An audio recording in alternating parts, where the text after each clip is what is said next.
नमस्ते। आज की कक्षा में सभी का स्वागत है और क्लास शुरू करने से पहले ब्रह्मनाद करेंगे। तो सावधान सिद्ध ब्रह्मनाद।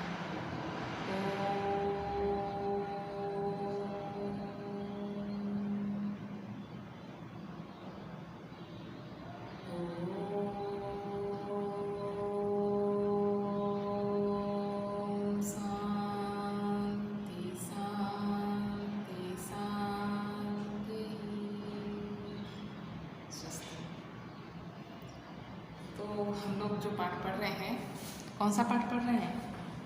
महाभारत की एक सांझ, है ना, जो कि पार्ट 1 हो चुका था। अब दूसरा पार्ट बाकी है।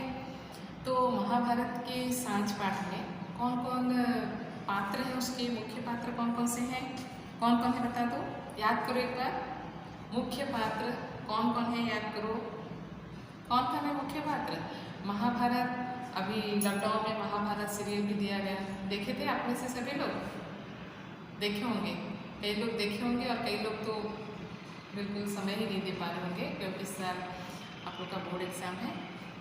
फिर भी टाइम पास करने के लिए थोड़ा सा कभी कभी देखते होंगे, है ना। तो इस जो हम एकांकी जो एकांकी पढ़ रहे हैं, इसमें मुख्य पात्र कौन कौन है? धृतराष्ट्र, संजय, युधिष्ठिर, भीम और दुर्योधन। ठीक है। अभी जो बातचीत चल रही थी, हम कहाँ पर रुके थे कि दुर्योधन भीम और युधिष्ठिर जो है इसको ललकार रहे हैं। किसको? दुर्योधन को युद्ध के लिए। ठीक है। और दोनों के बीच में बातचीत चल रही है।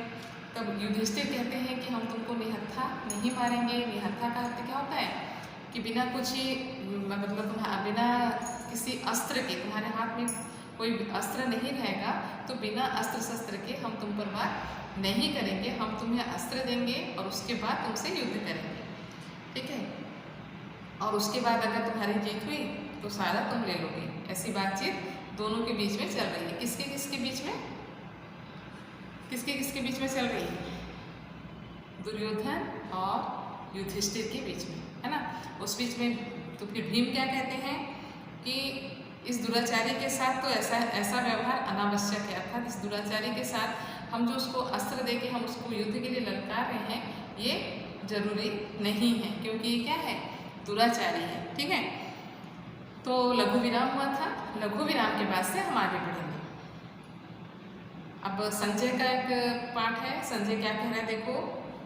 धृतराष्ट्र से संजय कहता है, इस प्रकार महाराज पांडवों ने विरक्त सुयोधन को युद्ध के लिए विवश किया। अच्छा, पेज नंबर हमने बताया है, पेज नंबर 162। ठीक है। एक एक लाइन थोड़ा देखो। तो पांडवों ने विरक्त सुयोधन को युद्ध के लिए विवश किया। पांडवों की ओर से भीम गदा लेकर रण में उतरे। दोनों वीरों में घमासान युद्ध होने लगा। सुयोधन का पराक्रम सबको चकित कर देता था। ऐसा लगता था कि मानो विजय से अंत में उसी का वर्ण करेगी। पर तभी श्री कृष्ण के संकेत पर भीम ने सुयोधन की जंगा में गदा का भीषण प्रहार किया। पुरुराज आहत होकर चित्कार करते हुए गिर पड़े। ठीक है। ये कौन कर रहा है? संजय जो है ये टेलीविजन का काम कर रहे हैं, क्योंकि संजय को दिव्य दृष्टि मिली हुई थी कि युद्ध क्षेत्र में, रणभूमि में क्या हो रहा है, वो उसका आंखों देखा हाल किसको बता रहे हैं? धृतराष्ट्र को बता रहे हैं कि वहाँ पे क्या क्या हुआ। धृतराष्ट्र कहते हैं, धृतराष्ट्र, हाय पुत्र, इन हत्यारों ने अधर्म से तुम्हें परास्त किया। संजय, मेरे इतने उत्कट स्नेह का ऐसा उत्कट का अर्थ होता है तीव्र। ओह, मैं नहीं सह सकता, मैं नहीं सह सकता। संजय, फिर संजय कहता है, धैर्य महाराज, धैर्य। कुरुकुल के इस डगमगाते पोत के अब आप ही कर्णधार हैं। डगमगाता हुआ पोत अर्थात पानी में हिलोरे लेता हुआ क्या? जहाज। ठीक है। फिर धृतराष्ट्र कहते हैं, संजय, बहलाने की चेष्टा ना करो। पर ठीक कहा तुमने, कुरुकुल का कर्णधार ही अंधा है, उसे दिखाई नहीं देता। संजय फिर कहता है, महाराज, ठीक यही बात सुयोधन ने कही थी। धृतराष्ट्र, क्या कहा था सुयोधन ने? कब? कौन कह रहा है? धृतराष्ट्र पूछ रहे हैं संजय से। फिर संजय कहते हैं, सुनो, संजय क्या कहता है, जब सुयोधन आहत होकर निस्सहाय भूमि पर गिर पड़े तो पांडव जय ध्वनि करते और हर्ष मनाते अपने शिविर को लौट गए। संध्या होने पर पहले अश्वत्थामा आए और कुरुराज की यह दशा देखकर बदला लेने का प्रण करते हुए चले गए। प्रण का अर्थ होता है प्रतिज्ञा, ठीक है। फिर युधिष्ठिर आए, सुयोधन के पास आकर वे झुके और शांत स्वर में बोले। दुर्योधन की कराह जो बीच बीच में निरंतर चलती रहती है, अर्थात ये आंखों देखा हाल कौन बता रहा है? संजय जो है वो धृतराष्ट्र को सुना रहे हैं, ठीक है। युधिष्ठिर, दुर्योधन दुर्योधन आंखें खोलो भाई। फिर दुर्योधन मतलब कराहते हुए, अर्थात दर्द से जो आवाज निकलती है उसको क्या कहते हैं? कराहना। कराहते हुए पूछता है, कौन कौन? युधिष्ठिर, तुम आए हो? अब क्यों आए हो? क्या चाहते हो? तुम राज्य चाहते थे, वो मैंने दे दिया। मेरे प्राण चाहते थे, वो भी मैंने दे दिए। अब क्या लेने आए हो मेरे पास? अब मेरे पास ऐसा कौन सा धन है जिसके प्रति तुम्हें ईर्ष्या हो? जाओ जाओ, दूर हो मेरी आंखों से।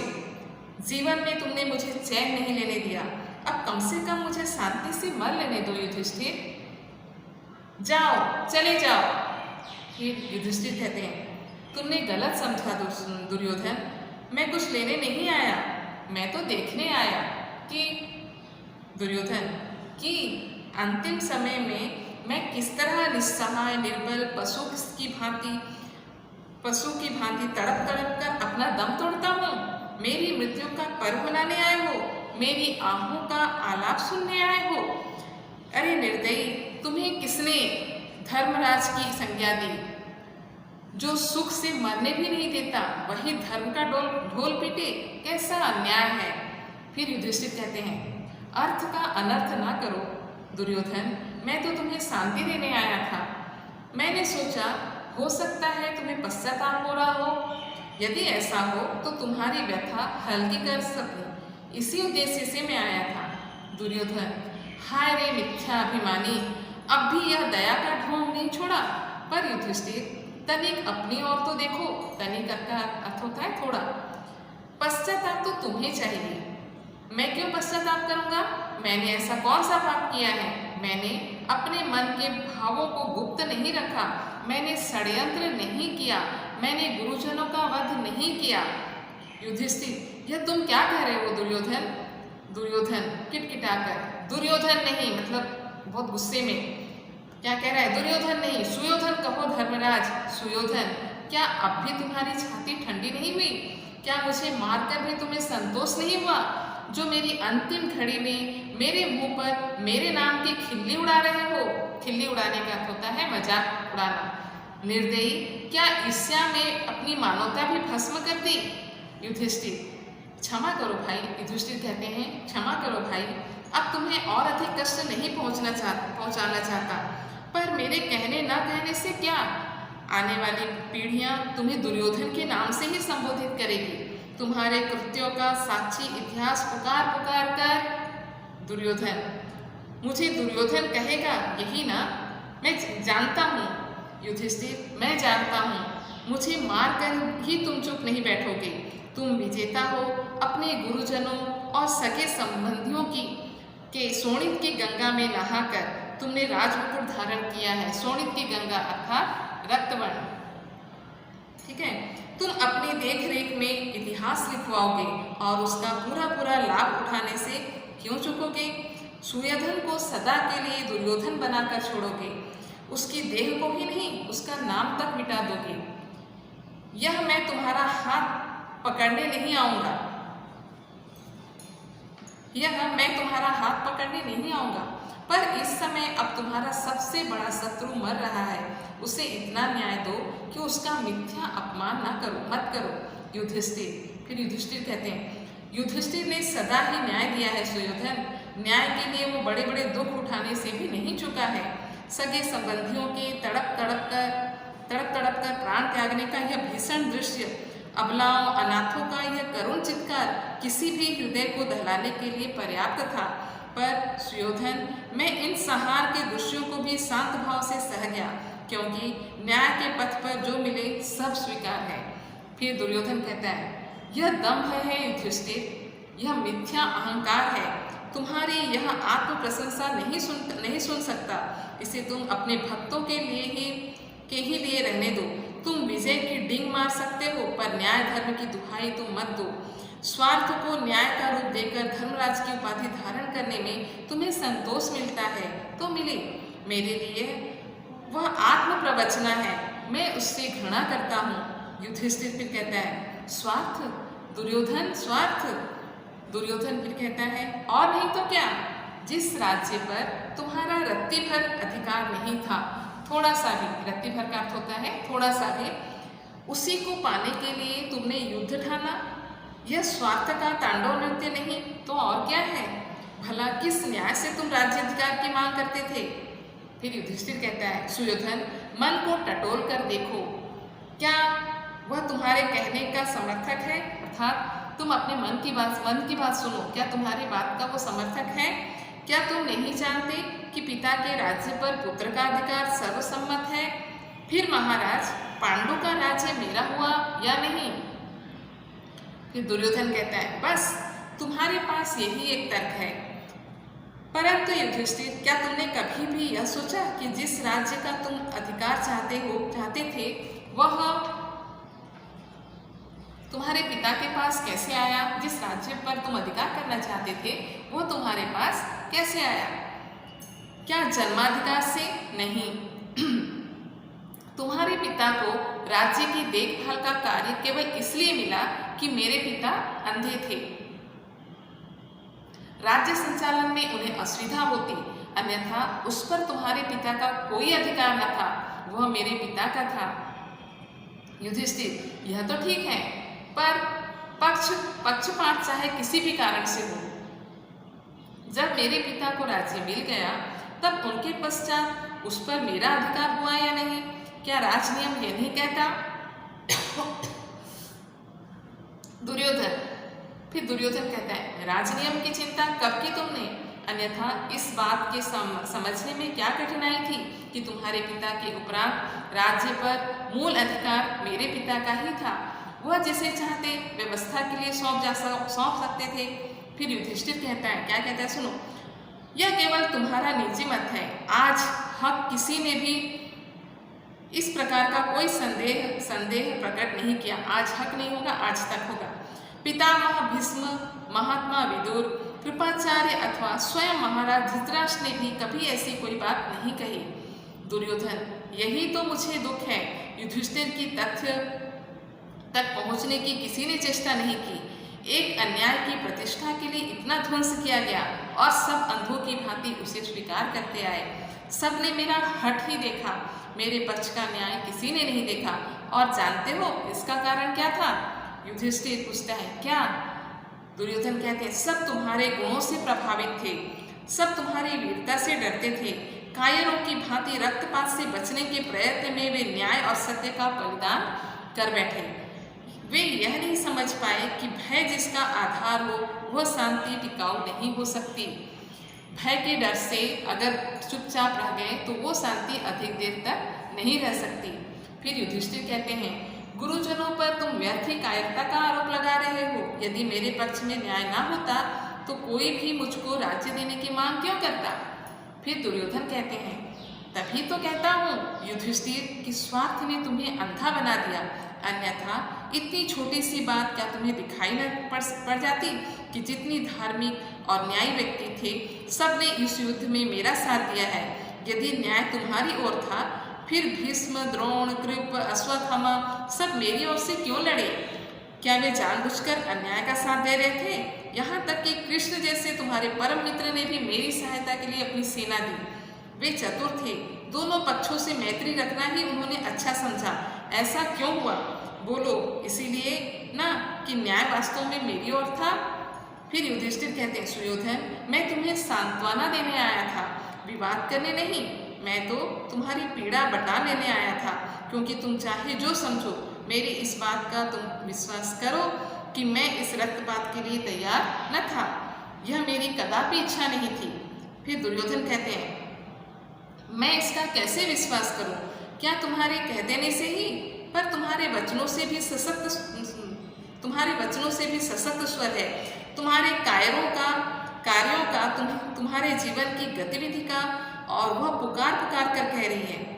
वो क्या कह रहा है कि तुम्हारे वचनों में भी सशक्त स्वर है, तुम्हारे कार्यों में भी और तुम्हारे जीवन की गतिविधि से भी पता चल रहा है। और वो पुकार पुकार के कह रही है कि युधिष्ठिर शोणित तर्पण चाहता था, युधिष्ठिर खून की होली खेलने के लिए ही सारे अवसर जुटा रहा था।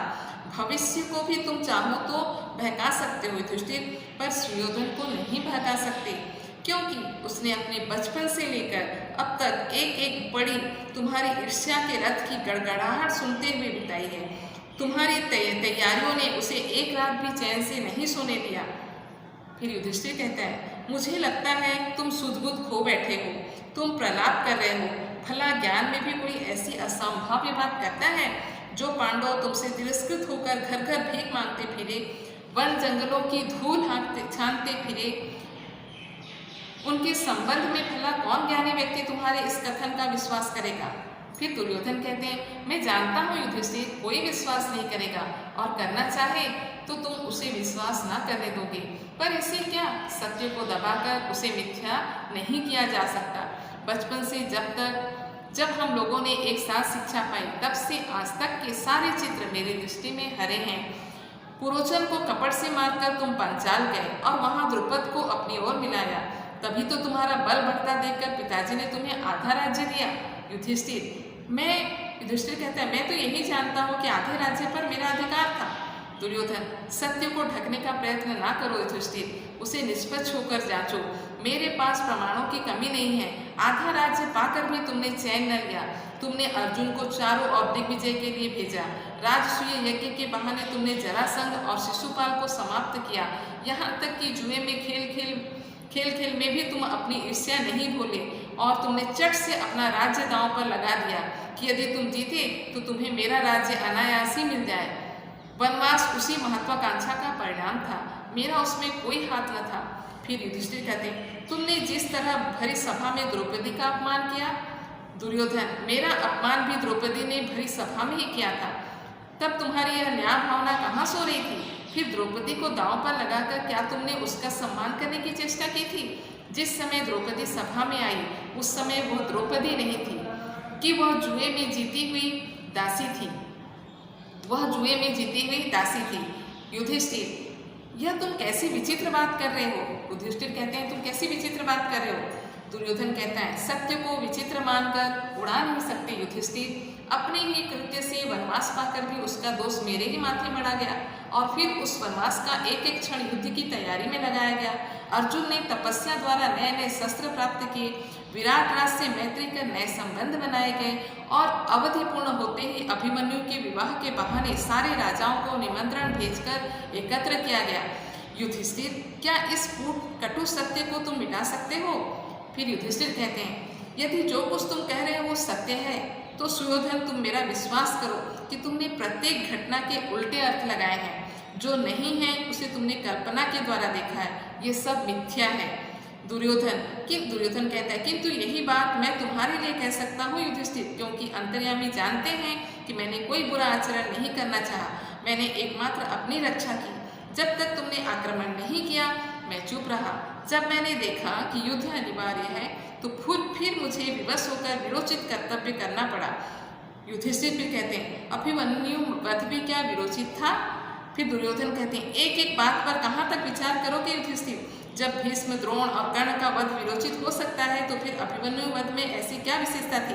और आज भीमसेन ने मुझे जिस प्रकार पराजित किया है, वही क्या विरोचित कहलाएगा? पर युधिष्ठिर, मेरे पास अब इतना समय नहीं है कि इन सब की विवेचना करूं। मैं तो सबकी सार बात जानता हूँ कि तुम्हारी महत्वाकांक्षा ही हम नरसंहार का इस भीषण रक्तपात का मूल कारण है, और उधर वे मेघ घिरे आ रहे हैं, द्रौपदी के बिखरे केशों की भांति वे मुझे निगल लेंगे। युधिष्ठिर, जाओ, मुझे मरने दो। तुम अपनी महत्वाकांक्षा को फलते फूलते देखो। जाओ, गुरुजनों और बंधु बांधवों के रक्त से अभिषेक कर राजसिंहासन पर विराजो। मैं तुम्हारे चरणों से रौंदे हुए कांटे की भांति तुम्हारे मार्ग से हटे जाता हूँ। फिर युधिष्ठिर कहते हैं, इतने उत्तेजित ना हो सुयोधन, वीरों की भांति धैर्य रखो, शांत हो। फिर दुर्योधन कहता है, घबराओ नहीं युधिष्ठिर, मेरी शांति के लिए तुम जो उपाय कर चुके हो वह अचूक है। 2 क्षण और फिर मैं सदा को शांत हो जाऊंगा। पर अंतिम सांस निकलने से पहले युधिष्ठिर एक बात कहे जाता हूँ, तुम पश्चाताप की बात पूछने आए थे ना, मेरे मन में कोई पश्चाताप नहीं है। मैंने कोई भूल नहीं की, मैंने भय से तुम्हारी शरण नहीं मांगी, अंत तक तुमसे टक्कर ली और अब वीर गति पाकर स्वर्ग को जाता हूँ। समझे युधिष्ठिर, मुझे कोई ग्लानि नहीं है, कोई पश्चाताप नहीं है, कोई केवल एक दुख मेरे साथ जाएगा। युधिष्ठिर पूछते हैं क्या? दुर्योधन कहते हैं यही कि मेरे पिता अंधे क्यों हुए, नहीं तो यहीं पर एकांकी खत्म होती है।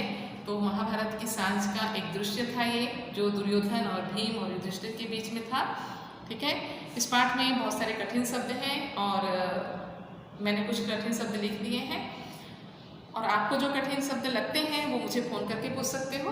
ठीक है, देखो यहाँ पे हम लिखे हैं उत्कट, जो कठिन शब्द है उत्कट, तीव्र, पोत जो होता है वो जलयान, भांति, की तरह, पामर, पापी, प्रण, प्रतिज्ञा, द्वेष, विरोध या वैमनस्यता, शोणित, लाल रक्तवर्ण का, दम्भ, मिथ्या अभिमान, अहेरी तथा शिकारी, बघारना, बढ़ा चढ़ा कर कहना, डिंग हाँकना, फालतू बातें करना, पराक्रम, वीरता, आत्म प्रवचना, स्वयं अपने को धोखा देना, पुण्य श्लोक, पवित्र भूमि, बधिक, हत्यारा, डगमगाते पोत, हिलते डुलते जहाज, कर्णधार, रक्षा करता, खिल्ली उड़ाना, मजाक करना, महत्वाकांक्षा, स्वार्थपूर्ण अभिलाषा, भ्रांति, भ्रम या फिर गलत फहमी। कितने कठिन शब्द हम आपको लिख दिए हैं। इसके अतिरिक्त अगर कुछ आपको लगता है तो आप मुझे फ़ोन करके पूछ सकते हैं। धन्यवाद।